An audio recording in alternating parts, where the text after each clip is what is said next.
বিশ্ব ক্রিকেটের সব রকম আপডেট পাওয়ার জন্য আমাদের চ্যানেলটিকে আজই সাবস্ক্রাইব করে রাখুন।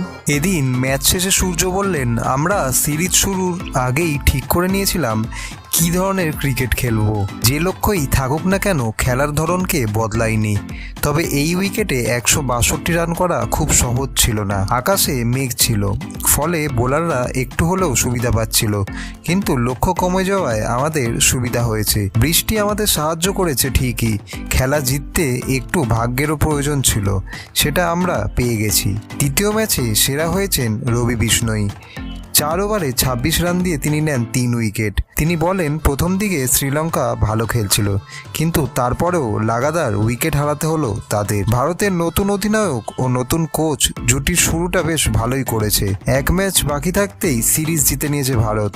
তৃতীয় ম্যাচে দলের কিছু বদল হতে পারে, বাকিদেরও দেখে নিতে চাইছে টিম ম্যানেজমেন্ট। ভিডিওটি ভালো লেগে থাকলে বাংলার ক্রিকেট চ্যানেলটিকে অবশ্যই সাবস্ক্রাইব করে দিন।